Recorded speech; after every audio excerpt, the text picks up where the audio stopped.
Salut à toutes et à tous et bienvenue sur l'amour du maillot pour une nouvelle vidéo. Aujourd'hui on va revenir à un concept un peu à l'ancienne, on va se faire un unboxing. Alors je vous avoue je fais ça parce que c'est un petit peu ma façon de temporiser pour créer d'autres vidéos. Mais je me suis dit que ce serait aussi cool aussi pour vous de vous montrer pas mal de maillots que j'ai acquis sur les 6 derniers mois, des maillots assez cool que j'ai mis dans une boîte et que j'ai pas forcément présenté sur YouTube. Donc on va se faire ça, dans la boîte il y a 20 maillots, il y a vraiment du lourd, donc restez avec moi jusqu'au bout et évidemment avant ça abonnez-vous à la chaîne, c'est hyper important. Et si vous voulez vous faire plaisir avec des maillots authentiques, il y a des liens affiliés et des codes promo en description. Allez, on commence, la boîte est là, on est parti pour cet unboxing. Alors, on va commencer par le commencement.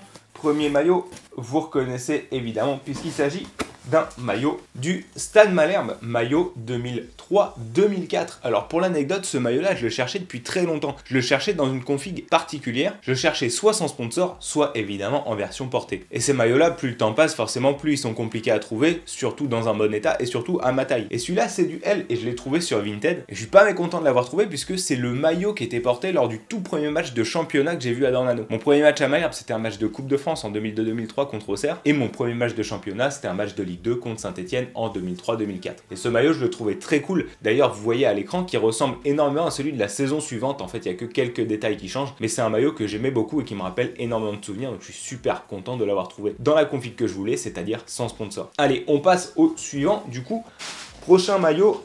Alors là, c'est un maillot que vous allez reconnaître tout de suite, puisque c'est un maillot de l'équipe de France, évidemment. Mais alors là, vous devez tiquer, puisqu'il n'y a pas d'étoile. Et bah, c'est un maillot Stock Pro des jeunes. Ces maillots de cette technologie Nike, je les aime trop, parce qu'ils sont ultra solides et en même temps, ils sont très confortables. La coupe, elle est vraiment nickel. Et à porter comme ça au sport ou même en temps normal, c'est vraiment très très cool. Les logos sont brodés et pas thermocollés, contrairement à la version Pro. Et le dos est totalement perforé. À l'intérieur, l'étiquette est thermocollée et en plus de ça, vous avez une coupe qui est assez fit, donc du coup ça donne un maillot bah ouais très sympa à porter. Ça c'est un XL, il taille plus ou moins comme un L d'habitude. On passe au maillot suivant et ça va certainement être un maillot de rugby. Ouais, c'est mon maillot certainement de rugby préféré et pourtant je suis fan du Stade Toulousain. C'est un maillot qui me rappelle énormément de souvenirs puisque c'est le maillot 2006-2007 des Sale Sharks. C'est évidemment la version joueur, il est fabriqué en Angleterre, la coupe est plus fit, il est plus solide, c'est pas en coton, c'est en polyester. Faut savoir que moi le tout premier match de rugby que j'ai vu dans un stade de ma vie, c'était la saison précédente. C'était à Edgeley Park en octobre 2005 et c'était Sale Sharks contre London Wasps. Alors je cherche toujours le maillot domicile de Sale de 2005-2006 en version player, mais il est moins beau que celui de 2006-2007 qui était aussi porté en 2007-2008 avec ce qui rappelle le requin sur les flancs. Franchement, je trouve le design magnifique, fabriqué par Cotton Traders qui est une marque anglaise. Je sais même pas s'ils font encore des maillots, mais à l'époque voilà, c'était beaucoup plus rudimentaire qu'aujourd'hui. C'était juste un peu ajusté, mais sinon 100% polyester et pas de poche GPS à l'intérieur, pas de chichi. Les sponsors sont sublimés dedans, donc pareil, je peux le porter au sport, franchement, c'est très très cool. Allez, on enchaîne avec le prochain maillot. Et cette fois-ci, vous allez reconnaître des couleurs. C'est évidemment un maillot de la France, mais c'est pas un maillot du 15 de France,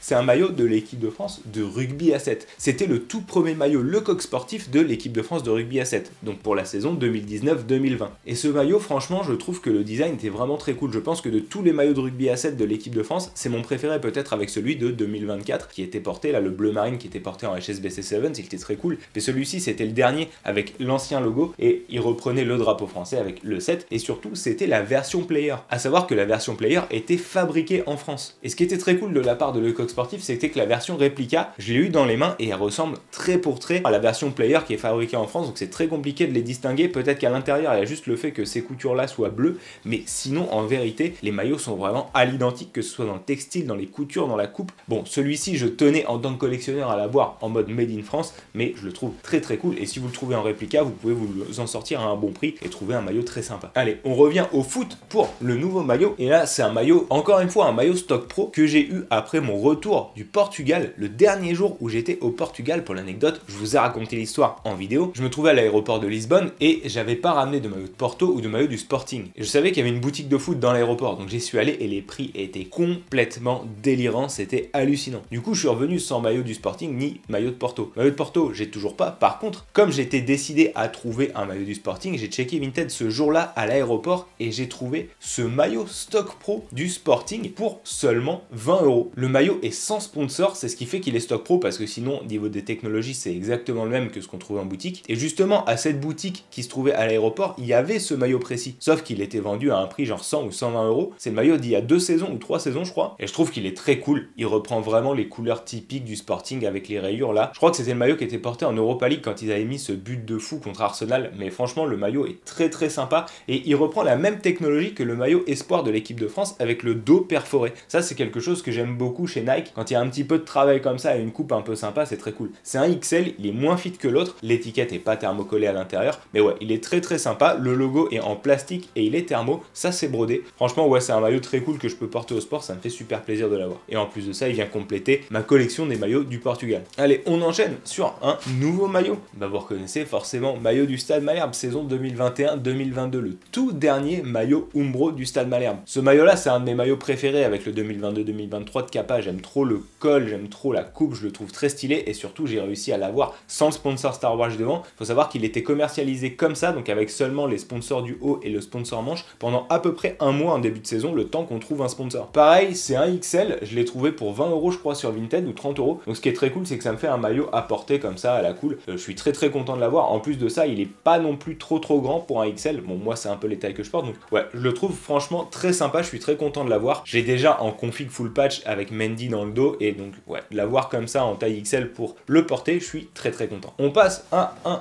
autre maillot, encore une fois d'un maillot espoir, mais alors un maillot espoir qui lui a vraiment la technologie de match puisque c'est un maillot porté en espoir en 2018. Et ça, en 2018, ce qui était fou, c'était que les espoirs portaient des maillots stock pro comme les A. Et vous le reconnaissez évidemment au petit drapeau de la France qui est collé sur l'étoile. Là encore, c'est un XL, c'est un maillot que j'ai touché pour que dalle. Je me demande si c'est pas mon pote Vincent, maillot des champions, qui m'avait fait la passe D sur ce maillot-là, avec uniquement le numéro 5 dans le dos. Alors chez les A, c'était Umtiti évidemment. Je sais pas quel joueur l'a porté, mais comme c'est un XL, je pense que c'était vraiment en U21 parce qu'ils étaient déjà un peu massifs. Après, même si c'est un XL, franchement, la coupe est très fit. Et c'est un maillot que j'ai eu il y a quelques mois, je crois que je l'avais jamais montré, mais en tout cas, ouais, je suis trop content de l'avoir trouvé puisque ça me fait un maillot à porter comme ça. Il est très stylé et surtout ultra confortable. Allez, on arrive quasiment à la moitié de l'unboxing. Encore une fois, pensez à vous abonner à la chaîne, c'est hyper important, et à mettre un pouce bleu pour aider la vidéo à grandir. Je vous fais un petit rappel aussi, ça c'est des maillots que j'ai acquis sur les 6 derniers mois. Donc forcément, il y en a peut-être que vous avez déjà vu sur mon Insta, mais toujours est-il que je trouvais que c'était l'occasion de les montrer sur YouTube. Allez, on repart sur un autre maillot évidemment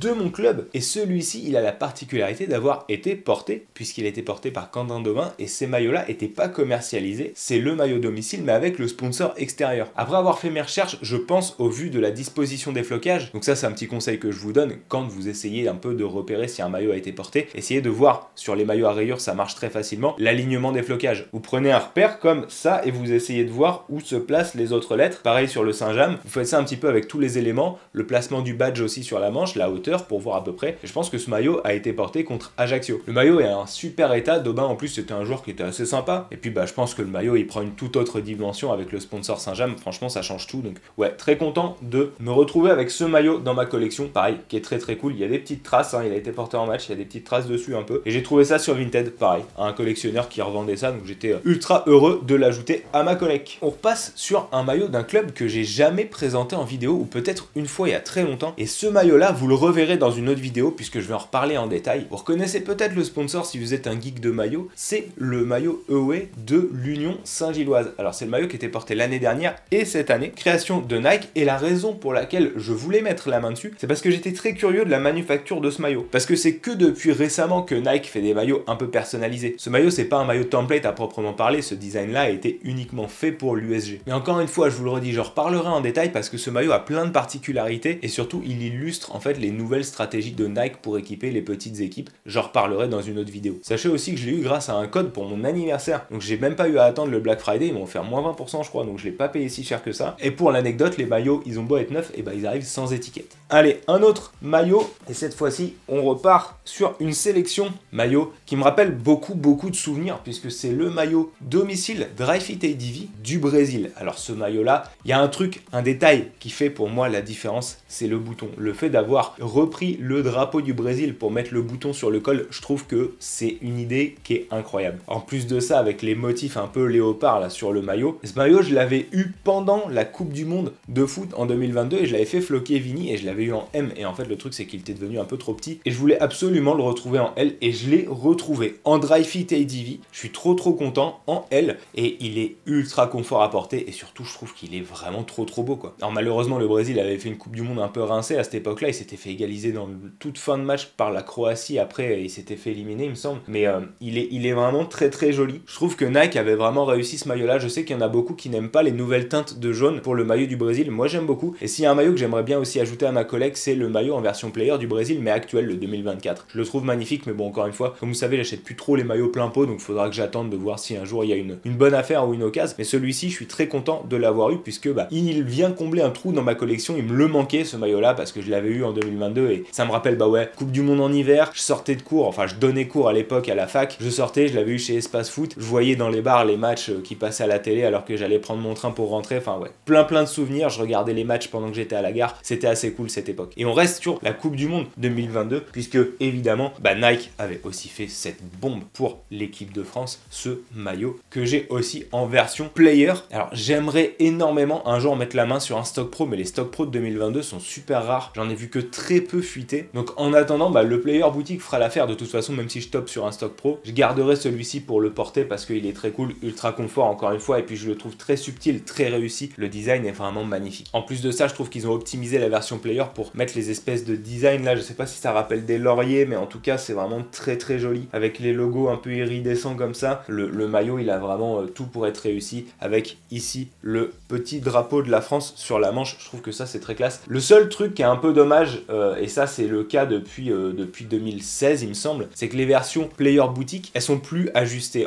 Jusqu'en 2014 c'était le cas, la seule différence c'était l'étiquette à l'intérieur du maillot qui était thermocollée sur la vraie version pro et qui était en étiquette papier sur la version player boutique. Et à partir de 2016 en fait Nike a vraiment distingué et les maillots stock pro sont plus ajustés, tandis que les maillots qu'on trouve en boutique, les player boutiques, sont eux un petit peu plus droits au niveau de la coupe, même si sur l'étiquette c'est marqué Slim Fit. Je trouve que c'est un peu dommage parce que quand on aime les coupes un peu ajustées, c'est un peu plus sympa à porter je trouve. Bon, toujours est-il que celui-là se porte très bien. Et en plus de ça, à partir de 2022, Nike a un peu revu les tailles, donc même quand on prend du L, il taille assez grand. Faut le savoir, mais en tout cas c'est un maillot qui est très sympa. Et en plus de ça, j'exclus pas d'y ajouter le patch de champion du monde 2018 puisque je l'ai en stock, donc peut-être que je l'ajouterai. Allez, on repart sur une maillot de Malherbe et cette fois-ci je vous sors une triplette d'un coup puisque je vous sors ce maillot d'entraînement que je trouve magnifique. Vous avez déjà vu sur ma chaîne et j'avais fait sauter le sponsor dessus. Celui-ci, peut-être que je ferai sauter le sponsor, c'est un XL. Je l'ai pris pour le porter. Donc ouais, vraiment très cool. Je vais pouvoir, je pense encore une fois, enlever le sponsor et celui-ci sera à porter. L'autre, j'ai laissé l'étiquette dessus. Et puis surtout, ces deux maillots. Le maillot extérieur que vous avez déjà vu. Moi, j'en ai un qui m'avait été offert, dédicacé par Romain Thomas. Celui-ci, je l'ai reçu comme ça et je l'ai payé que 30 € avec le patch. Magnifique. Et pareil pour celui-ci, maillot third. Les deux sont en XL avec le patch et évidemment vous les reverrez puisque j'ai prévu de les mettre en config. Un petit peu sympa, je vous en dis pas plus, mais ça c'était deux prises Vinted et puis les maillots sont arrivés dans un sac Sofrilog, donc je pense que ça vient d'un sponsor en fait qui avait fait ce cadeau là. Voilà, je les ai pas payés trop cher, je pense que c'était quelqu'un qui les avait eu en cadeau, donc ouais, c'est très cool d'avoir ajouté ces deux maillots là qui encore une fois seront là plutôt pour être portés. On passe ensuite sur un cadeau d'anniversaire, c'est un cadeau que mon frère et ma soeur m'ont fait. Vous reconnaîtrez certainement maillot de la France, cette fois-ci maillot du 15 de France, pas n'importe quel maillot, le maillot stock pro sans sponsor qui était porté lors du Grand Chelem 2022. Au début le design je l'aimais pas trop de ce maillot là, puis en fait j'ai fini par m'y faire et puis ça reste un maillot historique du 15 de France. Ce maillot là il est neuf avec étiquette, il a la poche GPS à l'intérieur et même si je l'avais en stock pro avec le sponsor, je l'avais eu sur une boutique de rugby je crois, sachez qu'en fait ce que portaient les joueurs c'était pas vraiment ça, c'était à la base un maillot qui était sans sponsor et sur lequel un flocage Altrad était rajouté puisque vous avez qu'à comparer le placement des sponsors encore une fois pour voir que sur les maillots des joueurs le sponsor était plus bas que sur ce qu'on trouvait en commerce. Et surtout dernièrement j'ai revu toute ma collection du 15 de France, j'ai vendu déjà pas mal de maillots qui me rappelaient pas trop de souvenirs et en plus de ça je me suis débarrassé de tous les maillots qui avaient un sponsor dessus. Je crois que le dernier maillot de la France avec sponsor que j'ai dans ma collection de rugby, c'est le maillot du rugby A7 de 2024 parce que le sponsor Société Générale était sublimé dans le maillot et il n'y avait pas d'autre moyen que d'avoir le maillot avec sponsor pour une version player. En gros le maillot n'existait pas en version player sans sponsor. Mais sachant que pour moi les maillots de sélection devraient être sans sponsor tout le temps, j'en ai que très peu dans ma collection avec sponsor. C'est aussi pour ça que je privilégie les configs de Coupe du Monde en général. Et celui-ci, je savais qu'un jour j'arriverais à le trouver sur Vinted et je l'ai repéré et ma soeur cherchait un cadeau à m'offrir. J'ai dit écoute il est peut-être un petit peu cher pour toi toute seule, par contre mettez-vous ensemble avec mon frère et ça me fait un super cadeau qui vient parfaitement compléter ma collection. J'ai pu revendre l'autre en plus donc voilà. C'est tout bénef et le maillot je le trouve trop beau. Allez on reste sur du maillot de rugby, ce sera le dernier de cette vidéo. Encore une fois pense à vous abonner à la chaîne si c'est pas déjà fait. Et là on est sur un maillot porté en match, ni plus ni moins. Maillot du Stade Toulousain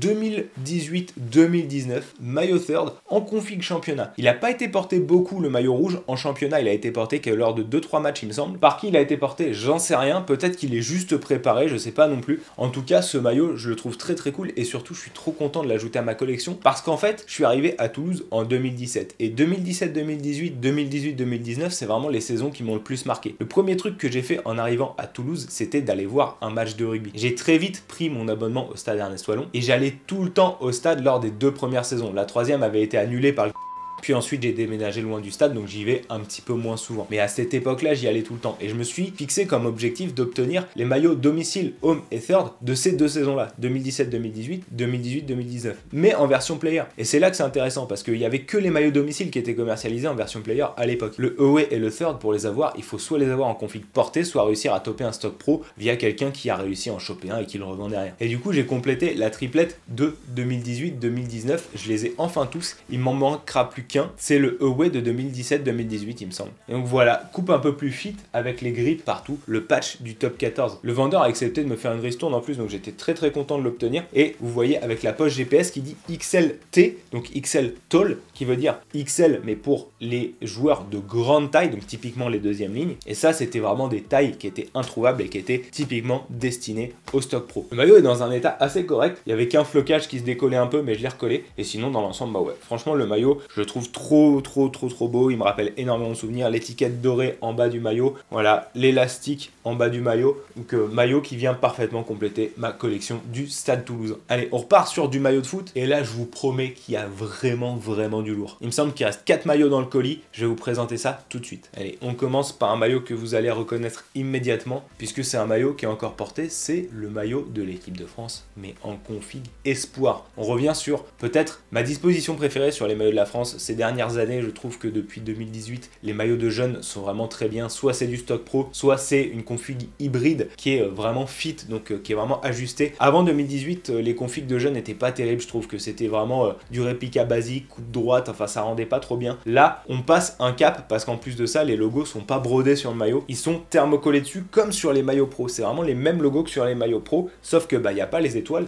La coupe, elle est ajustée. Il n'y a pas la technologie Dry Fit ADV, donc vous voyez, il n'y a pas d'aération sur le maillot. Je trouve que ça lui rend un peu plus hommage. En fait, je trouve que le maillot rend mieux comme ça, parce que malheureusement, je trouve que la technologie Dry Fit ADV actuelle, elle est tellement voyante qu'elle fait limite maillot fake, alors que là, ça donne vraiment plus le côté vintage qui était l'intention de Nike sur ce maillot-là. Le dos est aéré, perforé, et évidemment, encore une fois, voilà, vous voyez, étiquette thermocollée ici. Le numéro 6, je ne sais pas qui était le joueur qui a porté le numéro 6, mais comme j'ai déjà le maillot domicile dans ma collection, moi je suis trop content, les deux sont la même taille et tout. J'aime beaucoup avoir, quand j'ai des doublettes, les avoir dans la même taille, dans la même disposition, c'est vachement sympa. Et en plus de ça, le maillot, je le trouve trop beau. Allez, on repart sur un maillot away que je kiffe énormément. C'est ce maillot que vous allez reconnaître tout de suite, le maillot de l'Angleterre. Et pareil, ce maillot-là, je l'ai eu en Dry Fit ADV. Je l'avais acheté à l'époque à Espace Foot pendant la Coupe du Monde, encore une fois. Je voulais me faire plaisir à l'époque. C'est vrai que bon, j'achetais un petit peu dans tous les sens, mais je l'avais acheté en M parce que je trouvais qu'il taillait grand. Sauf qu'au fil du temps, je me suis un peu lassé du M parce que je trouve que des fois, niveau de la largeur, ça va, mais ça fait un petit peu juste. Et j'étais parti pour chercher du coup un Dry Fit ADV à remplacer en L. Sauf que les seuls qui restent sur internet, en authentique évidemment, mais ils coûtent un bras en fait. Ils coûtent encore une centaine d'euros, je trouve ça hallucinant. Et en cherchant bien, je me suis dit, mais il y a moyen de le remplacer par un stock pro sur Classic Football Shirts avec ce stock pro que j'ai eu, c'était le tout dernier en ligne, donc taille L. Il n'y avait pas l'étiquette dessus, donc je me sentais pas coupable de la couper, sachant que c'était pour le porter. Et ce maillot-là, je l'ai touché pour seulement 78 € parce qu'il y avait un code Black Friday. Franchement, c'est mortel de dire que j'ai eu un stock pro pour quasiment 30% de moins que un maillot qui était déjà en promo en juste player boutique. Voilà, la coupe est un peu plus ajustée et je trouve que le look il est incroyable. Il reprend le maillot de 90 avec le col comme ça. Je dis toujours que quand on met un col polo sur un maillot, il faut le travailler, sinon on a l'impression qu'il a rien à foutre là. Et là, c'est ce qu'ils ont fait avec ce col là qui en plus laisse apparaître la mention Three Lions à l'intérieur. Donc vraiment très cool. Si vous le portez relevé, en fait, il a un petit peu plus de couleur bleu ciel. Voilà, porté classique, il est vraiment très